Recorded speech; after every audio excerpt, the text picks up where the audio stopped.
4 avril, Juges, chapitre 16, chapitre 17, chapitre 18. Samson partit pour Gaza. Il y vit une femme prostituée et il entra chez elle. On dit aux gens de Gaza, Samson est arrivé ici. Et ils l'environnèrent et se tinrent en embuscade toute la nuit à la porte de la ville. Ils restèrent tranquilles toute la nuit, disant, au point du jour, nous le tuerons. Samson demeura couché jusqu'à minuit. Vers minuit, il se leva. Et il saisit les battants de la porte de la ville et les 2 poteaux, les arracha avec la barre, les mit sur ses épaules et les porta sur le sommet de la montagne qui est en face d'Hébron. Après cela, il aima une femme dans la vallée de Sorek. Elle se nommait Délila. Les princes des Philistins montèrent vers elle et lui dirent, « Flatte-le pour savoir d'où lui vient sa grande force et comment nous pourrions nous rendre maîtres de lui. Nous le lions pour le dompter et nous te donnons chacun 1100 cycles d'argent. » Délila dit à Samson, « Dis-moi, je te prie, d'où vient ta grande force et avec quoi il faudrait te lier pour te dompter. » Samson lui dit, « Si on me liait avec 7 cordes fraîches qui ne fussent pas encore sèches, je deviendrais faible et je serais comme un autre homme. » Les princes des Philistins apportèrent à Délila 7 cordes fraîches qui n'étaient pas encore sèches, et elle le lia avec ses cordes. Or, des gens se tenaient en embuscade chez elle dans une chambre. Elle lui dit, « Les Philistins sont sur toi, Samson. » Et il rompit les cordes comme se rompt un cordon d'étoupe quand il sent le feu. Et l'on ne connut point d'où venait sa force. Délila dit à Samson, « Voici, tu t'es joué de moi. Tu m'as dit des mensonges. Maintenant, je te prie, indique-moi avec quoi il faut te lier. » Il lui dit, « Si on me lie avec des cordes neuves dont on ne se fut jamais servi, je deviendrai faible et je serai comme un autre homme. » Délila prit des cordes neuves avec lesquelles elle le lia. Puis elle lui dit, « Les Philistins sont sur toi, Samson. » Or, des gens se tenaient en embuscade dans une chambre, et il rompit comme un fil les cordes qu'il avait au bras.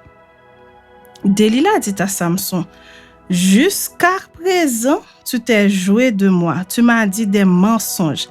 Déclare-moi avec quoi il faut te lier. » Il lui dit, « Tu n'as qu'à tisser les 7 tresses de ma tête avec la chaîne du tissu. » Et elle les fixa par la cheville. Puis elle lui dit, « Les Philistins sont sur toi, Samson. » Et il se réveilla de son sommeil et il arracha la cheville du tissu et le tissu. Elle lui dit, « Comment peux-tu dire « je t'aime » puisque ton cœur n'est pas avec moi? Voilà 3 fois que tu t'es joué de moi et tu ne m'as pas déclaré d'où vient ta grande force. » Comme elle était chaque jour à le tourmenter et à l'importuner par ses instances, son âme s'impatienta à la mort. Il lui ouvrit tout son cœur et lui dit, « Le rasoir n'a point passé sur ma tête parce que je suis consacré à Dieu dès le ventre de ma mère. Si j'étais rasé, ma force m'abandonnerait, je deviendrais faible et je serais comme tout autre homme. » Délila, voyant qu'il lui avait ouvert tout son cœur, envoya appeler les princes des Philistins et leur fit dire, « Montez cette fois, car il m'a ouvert tout son cœur. » Et les princes des Philistins montèrent vers elle et apportèrent l'argent dans leurs mains. Elle l'endormit sur ses genoux et ayant appelé un homme, elle rasa les 7 tresses de la tête de Samson et commença ainsi à le dompter. Il perdit sa force. Elle dit alors, « Les Philistins sont sur toi, Samson. » Et il se réveilla de son sommeil et dit, « Je m'en tirerai comme les autres fois et je me dégagerai. » Il ne savait pas que l'Éternel s'était retiré de lui. Les Philistins le saisirent et lui crevèrent les yeux. Ils le firent descendre à Gaza et le lièrent avec des chaînes d'airain. Ils tournaient la meule dans la prison. Cependant, les cheveux de sa tête recommençaient à croître depuis qu'il avait été rasé. Or, les princes des Philistins s'assemblèrent pour offrir un grand sacrifice à Dagon, leur dieu, et pour se réjouir. Ils disaient: Notre Dieu a livré entre nos mains Samson, notre ennemi. Et quand le peuple vit, ils célébrèrent leur Dieu en disant: Notre Dieu a livré entre nos mains notre ennemi, celui qui ravageait notre pays et qui multipliait nos morts. Dans la joie de leur cœur, ils dirent: Qu'on appelle Samson et qu'il nous divertisse. Ils firent sortir Samson de la prison et il joua devant eux. Ils le placèrent entre les colonnes. Et Samson dit au jeune homme qui le tenait par la main: Laisse-moi, afin que je puisse toucher les colonnes sur lesquelles repose la maison et m'appuyer contre elles. La maison était remplie d'hommes et de femmes. Tous les princes des Philistins étaient là et il y avait sur le toit environ 3000 personnes, hommes et femmes, qui regardaient Samson jouer.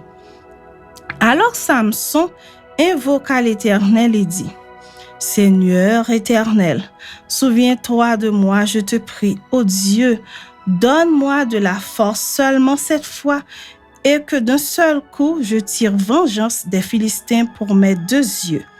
Et Samson embrassa les 2 colonnes du milieu sur lesquelles reposait la maison, et il s'appuya contre elles. L'une était à sa droite et l'autre à sa gauche. Samson dit: Que je meure avec les Philistins. Il se pencha fortement et la maison tomba sur les princes et sur tout le peuple qui y était. Ceux qu'il fit périr à sa mort furent plus nombreux que ceux qu'il avait tués pendant sa vie. Ses frères et toute la maison de son père descendirent et l'emportèrent. Lorsqu'ils furent remontés, ils l'enterrèrent entre Soréa et Eshtaol dans le sépulcre de Manoach son père. Il avait été juge en Israël pendant 20 ans. Chapitre 17. Il y avait un homme de la montagne d'Éphraïm nommé Mika. Il dit à sa mère: Les 1100 cycles d'argent qu'on t'a pris et pour lesquels tu as fait des imprécations même à mes oreilles, voici cet argent est entre mes mains, c'est moi qui l'avais pris. Et sa mère dit: Béni soit mon fils par l'Éternel. Il rendit à sa mère les 1100 cycles d'argent, et sa mère dit: Je consacre de ma main cet argent à l'Éternel, afin d'en faire pour mon fils une image taillée et une image en fonte. Et c'est ainsi que je te le rendrai. Il rendit à sa mère l'argent. Sa mère prit 200 cycles d'argent.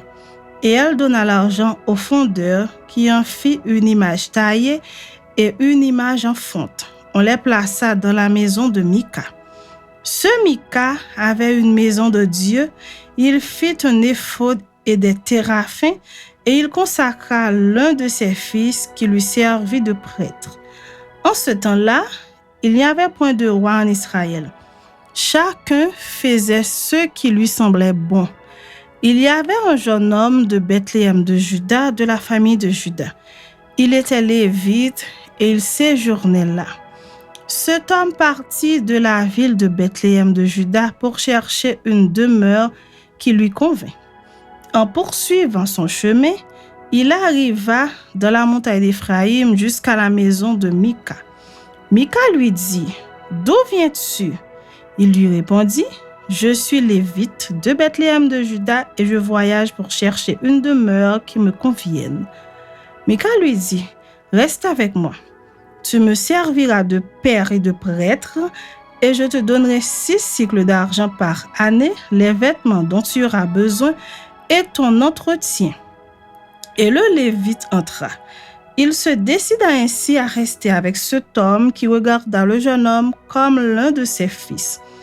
Mika consacra le Lévite, et ce jeune homme lui servit de prêtre et demeura dans sa maison.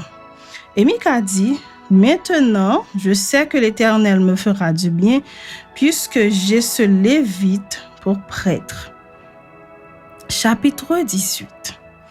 En ce temps-là, il n'y avait point de roi en Israël, et la tribu des Danites se cherchait une possession pour s'établir, car jusqu'à ce jour, il ne lui était point échu d'héritage au milieu des tribus d'Israël. Les fils de Dan prirent sur eux tous parmi leurs familles 5 hommes vaillants qu'ils envoyèrent de Soréa et d'Eshtaol pour explorer le pays et pour l'examiner. Ils leur dirent: « Allez examiner le pays. » Ils arrivèrent dans la montagne d'Éphraïm jusqu'à la maison de Mika et ils y passèrent la nuit. Comme ils étaient près de la maison de Mika, ils reconnurent la voix du jeune Lévite, s'approchèrent et lui dirent: « Qui t'a amené ici? Que fais-tu dans ce lieu? Et qu'as-tu ici? » Il leur répondit: « Mika fait pour moi telle et telle chose, il me donne un salaire et je lui sers de prêtre. » Ils lui dirent: « Consulte Dieu afin que nous sachions si notre voyage aura du succès. » Et le prêtre leur répondit: « Allez en paix, le voyage que vous faites est sous le regard de l'Éternel. » Les 5 hommes partirent et ils arrivèrent à Laïs. Ils virent le peuple qui était vivant en sécurité à la manière des Sidoniens, tranquille et sans inquiétude. Il n'y avait dans le pays personne qui leur fit le moindre outrage en dominant sur eux. Ils étaient éloignés des Sidoniens et ils n'avaient pas de liaison avec d'autres hommes. Ils revinrent auprès de leurs frères à Soréa et Eshtaol, et leurs frères leur dirent: « Quelle nouvelle apportez-vous? » « Allons, répondirent-ils, montons contre eux, car nous avons vu le pays, et voici, il est très bon. Quoi? Vous restez sans rien dire? Ne soyez point paresseux à vous mettre en marche pour aller prendre possession de ce pays. Quand vous y entrerez, vous arriverez vers un peuple en sécurité. Le pays est vaste et Dieu l'a livré entre vos mains. C'est un lieu où rien ne manque de tout ce qui est sur la terre. 600 hommes de la famille de Dan partirent de Soréa et d'Eshtaol munis de leurs armes de guerre. Ils montèrent et campèrent à Kirjat-Jearim en Juda. C'est pourquoi ce lieu qui est derrière Kirjat-Jearim a été appelé jusqu'à ce jour Makanedan. Ils passèrent de là dans la montagne d'Éphraïm et ils arrivèrent jusqu'à la maison de Mika. Alors les 5 hommes qui étaient allés pour explorer le pays de Laïs prirent la parole et dirent à leurs frères: « Savez-vous qu'il y a dans ces maisons-là un éphod, des téraphins, une image taillée et une image en fonte? Voyez maintenant ce que vous avez à faire. » Ils s'approchèrent de là, entrèrent dans la maison du jeune Lévite, dans la maison de Mika, et lui demandèrent comment il se portait. Les 600 hommes d'entre les fils de Dan, munis de leurs armes de guerre, se tenaient à l'entrée de la porte. Et les 5 hommes qui étaient allés pour explorer le pays montèrent et entrèrent dans la maison. Ils prirent l'image taillée, l'éphod, les téraphins et l'image en fonte pendant que le prêtre était à l'entrée de la porte avec les 600 hommes munis de leurs armes de guerre. Lorsqu'ils furent entrés dans la maison de Mika et qu'ils eurent pris l'image taillée, l'éphod, les téraphins et l'image en fonte, le prêtre leur dit: « Que faites-vous? » Ils lui répondirent: « Tais-toi, mets ta main sur ta bouche et viens avec nous. Tu nous serviras de père et de prêtre. Vaut-il mieux que tu serves de prêtre à la maison d'un seul homme ou que tu serves de prêtre à une tribu ou à une famille en Israël? » Le prêtre éprouva de la joie dans son cœur. Il prit l'éphod, les téraphins et l'image taillée et se joignit à la troupe. Ils se remirent en route et partirent en plaçant devant eux les enfants, le bétail et les bagages. Comme ils étaient déjà loin de la maison de Mika, les gens qui habitaient les maisons voisines de celle de Mika se rassemblèrent et poursuivirent les fils de Dan. Ils appelèrent les fils de Dan qui se retournèrent et dirent à Mika, « Qu'as-tu? Et que signifie ce rassemblement? » Il répondit, « Mes dieux que j'avais faits, vous les avez enlevés avec le prêtre et vous êtes partis. Que me reste-t-il? Comment donc pouvez-vous me dire qu'as-tu? » Les fils de Dan lui dirent, « Ne fais pas entendre ta voix près de nous, sinon des hommes irrités se jetteront sur vous et tu causeras ta perte et celle de ta maison. » Et les fils de Dan continuèrent leur route. Mika, voyant qu'ils étaient plus forts que lui, s'en retourna et revint dans sa maison. Ils enlevèrent ainsi ce qu'avait fait Mika et emmenèrent le prêtre qui était à son service, et ils tombèrent sur Laïs, sur un peuple tranquille et en sécurité. Ils le passèrent au fil de l'épée et ils brûlèrent la ville. Personne ne la délivra, car elle était éloignée de Sidon et ses habitants n'avaient pas de liaison avec d'autres hommes. Elle était dans la vallée qui s'étend vers Beth-Réhod. Les fils de Dan rebâtirent la ville et y habitèrent. Ils l'appelèrent Dan, d'après le nom de Dan, leur père qui était né à Israël. Mais la ville s'appelait auparavant Laïs. Ils dressèrent pour eux l'image taillée, et Jonathan, fils de Gershon, fils de Manassé, lui et ses fils furent prêtres pour la tribu des Danites jusqu'à l'époque de la captivité du pays. Ils établirent pour eux l'image taillée qu'avait faite Mika pendant tout le temps que la maison de Dieu fut à Silo.